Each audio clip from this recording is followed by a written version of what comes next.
Congratulations, PRRD. Ha?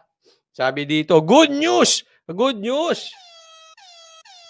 Duterte nangunguna sa isang survey para sa 2025 senatorial election. Sakalam ka talaga, PRRD.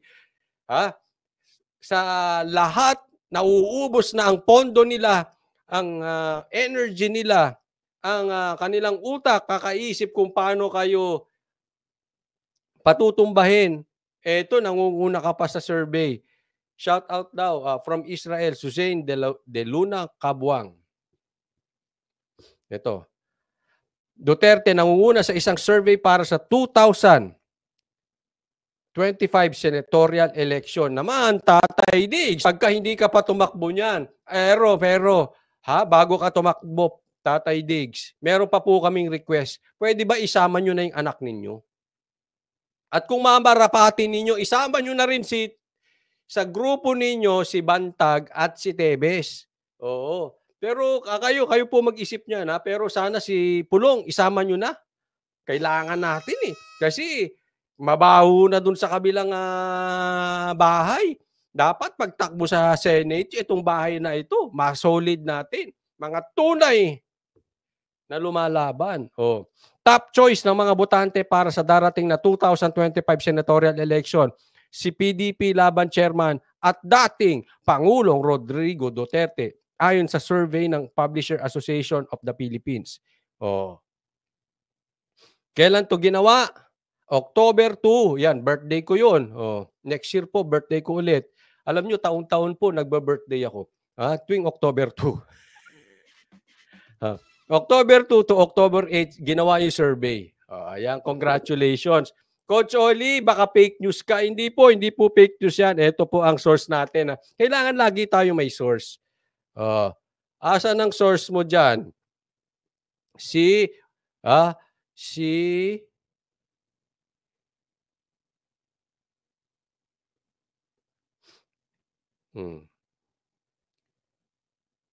Ayan, doon mismo. Sa PDP Laban Facebook. Hindi po tayo fake news. Ayan, may blue check. Pagka may blue check, ibig sabihin, ano yun? Confirm na DDS. Hindi. Basta blue check, confirm yan. Sa kanila yan. Hindi yan mga hapsiyaw. Okay? Ewan ko ba, pati yung sa akin nga, walang blue check eh. But anyway, totoo naman yun sa akin. Akin talaga yun. Yan, Coach Oli News PH. O yan. So, talagang malakas pa rin si Tatay Diggs. At nang dahil nga dyan, alam nila, malakas pa rin si Tatay Diggs. Kaya, yung impeachment, pinospone. Hindi daw muna. Ito nakarating sa akin from the inside. Ewan ko kung nagsasabi ng totoo yun o hindi. Pero ito pakinggan ninyo. Postpone daw muna. Kasi hindi nakuha yung numero, malakas pa rin ng Duterte. So, anong gagawin? Next time. So, anong gagawin? Babanatan ulit para lumabnaw. But for the meantime, hindi kaya. Hindi pa kaya. Obviously, hindi pa kaya. Kitang-kita naman malakas pa rin. Huwag tayo magbulahan. Kaya yung sinasabi nilang mahina. Ito mga dilawan. Sige, sip-sip kayo. Alam nyo, kayo, wala na kayong ipapanalo, mga kandidato.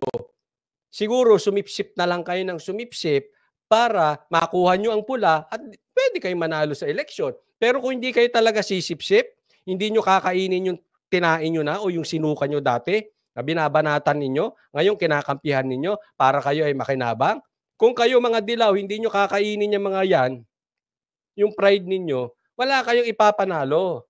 Kaya nila kinakain yung pride nila kasi doon lang sila mananalo. Pero yung sinasabi nila mahina na Duterte, hindi po, hindi totoo yan. Tingnan mo tong Llamas na ito. Didiretsuhin kita, Llamas. Narinig ko sinabi mo. Ang kanyang analysis, dapat daw matanggal si Sara bago mag-2025. At meron po ang gobyernong ito, 1.5 taon para gawin yon. Kasi kung hindi nila matatanggal si Sara before 2025 at umalagwa ang mga Duterte sa 2025, hindi na nila matatanggal ang Duterte, malakas ang Duterte, hindi na nila maggigiba. So kung gusto nilang tanggalin, this is the right time. Bago mag 2025. Yamas, sino inuuto mo? Ha? Inuuto mo ba yung mga alipores mong dilaw? O inuuto mo ang mga pula? Kasi mina-mindset. Alam mo galawan nitong dilaw? Mina-mindset, mahina na si Tatay Diggs, dapat gumalaw na ang pula, gumalaw na ang administrasyon, tanggalin na. Ha? Ito yung kumbagat sa may konsensya kayo, di ba? Ito yung mga bulong-bulong. Tanggalin mo na yan. Tanggalin mo na si Sara. Bakit di mo natanggal yan? Hindi ka na magiging presidente. At may oras yan. May taning. 2025. Pag hindi mo nagawa yan, wala na kayo. Oh. Ganon mag-uto yung yamas na yan. Ganyan ang gawain itong mga dilaw. Utuin ang pula. Para makaganti sa Duterte at sila ulit ang maging relevant. Kaya alam mo, hindi ko type. Hindi ko type talaga itong mga dilawan. Ang baboy ng laro ninyo. Hindi nga, sa totoo lang. Ang putik ninyo. Ang putik nyong lumaro.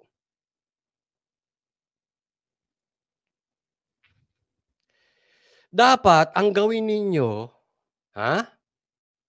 lumaban kayo ng patas, magtrabaho kayo, you had your time.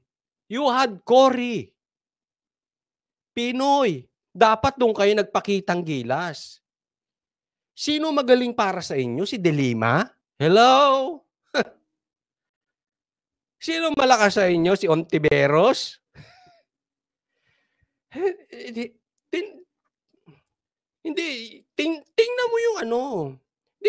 Para sa akin, panloloko yun. Para sa akin, kayo ang totoong terorista. Bakit gusto nyong mag-iba ang gobyerno? Bakit gusto nyong mawatak ang unit team? Bakit gusto nyong matanggal ang BP? Oo, hindi niya sinasabing diretsahan. Pero para sa kanya yun ang analysis niyan. Ano yun? Mind conditioning? Wow. Ginagawa mong tanga mga Pilipino. Kaya kayo mga Pilipino, huwag kayo masyado nagpapaniwala sa mga yan. Huwag kayo naniniwala. Especially kung dilaw.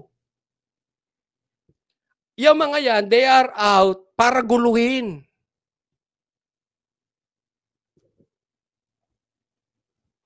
Mina-mindset. At para ano? Makaalyado sa mga katulad ng mga kabayan black? Wow. Ang linis nyo, Teng. Ang lilinis ninyo. Oh. Itong mga to. Alam mo, wala kayong mga prinsipyo. Labang kayo ng patas. Harapin ninyo. Si Tatay Diggs nagsalita on his own. Huwag kayong tumago sa pula. Kung mahina kayo, admit it. Tumatago kayo sa pula eh. Oh.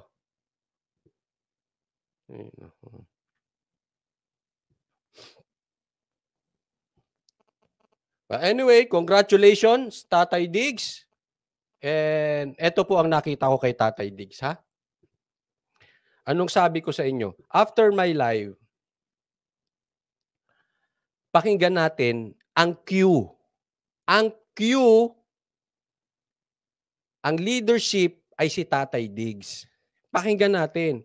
Sabi ko, kasi kung talagang naniniwala kayo sa leadership ni Tatay Diggs, at ako'y naniniwala sa kanya kasi he is master tactician to, magaling eh. Magaling to si Tatay Diggs. Sabi ko, bago mag-SMNI, bago mag-Gikan, kasi magkasunod kami. Nagkasunod kami ng live. Sabi ko, pag lumaylo si Tatay Diggs, laylo tayo. Ibig sabihin, meron na silang usapan na posibleng maayos muna yung bansa. Wag muna politika, ceasefire muna. Pero pagka hindi, tingnan natin kung ano ang galaw niya. At alam mo, anong cue ang nabasa ko sa kanya? Let's do this. It is time. Agresibo si Tatay Diggs. Sa lahat ng gikan niya, eto yung enjoy na enjoy ako hanggang bago matapos. It is time.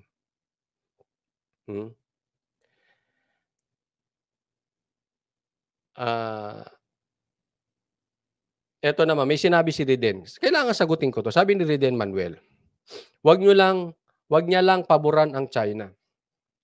Alam mo, yung statement ni Riden na yan, na wag lang paboran ng China, yaan ang script. You listen to me carefully.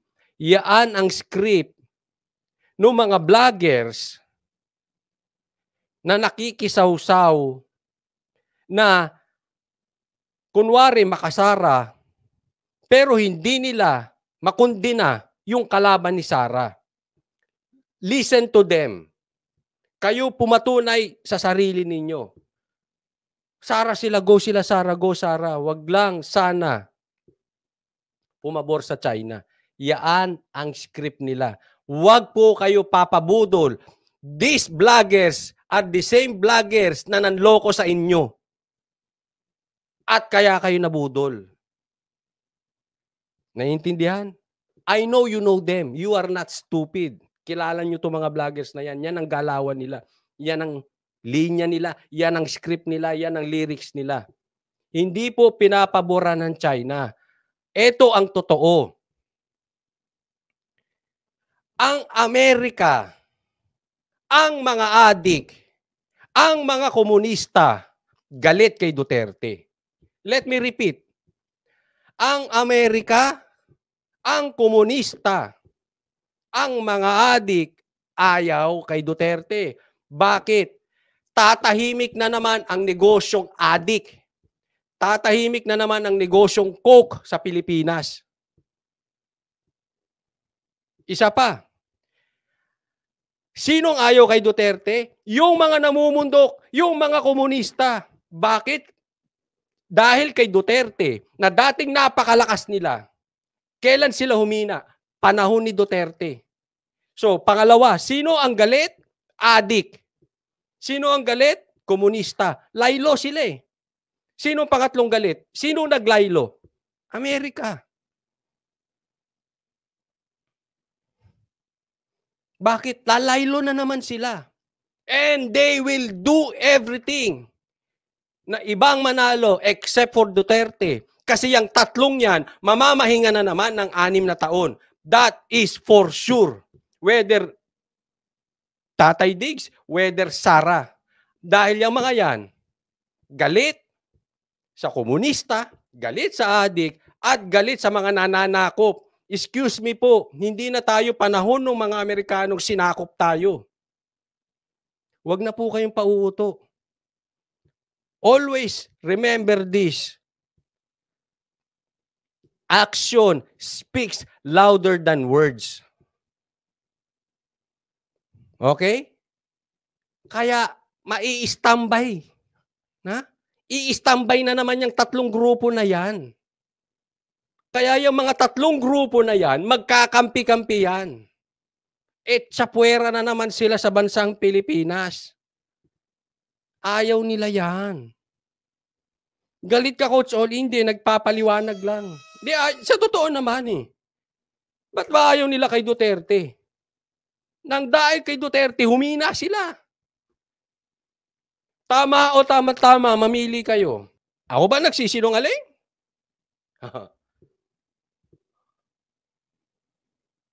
Review your history.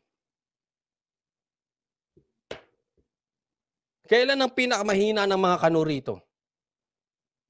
Kailan ang pinakamahina ng mga adik dito?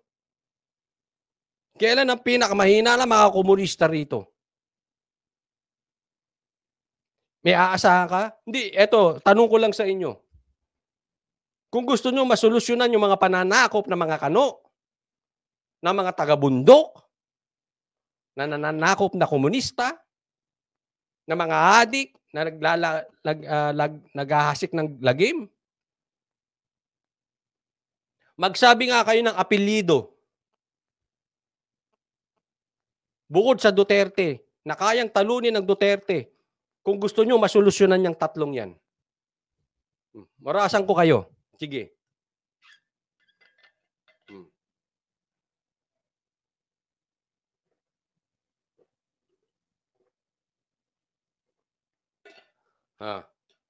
Wala kayong masabi, no?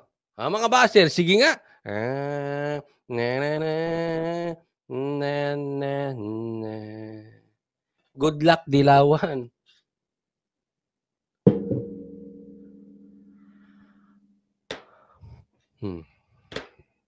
Sabi dito si Bantag.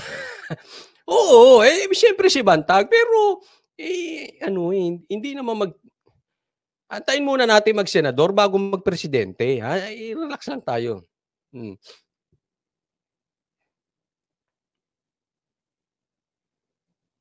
Ngayon, nakikita nyo na kung paano ang laruan nila. Sabi ko sa inyo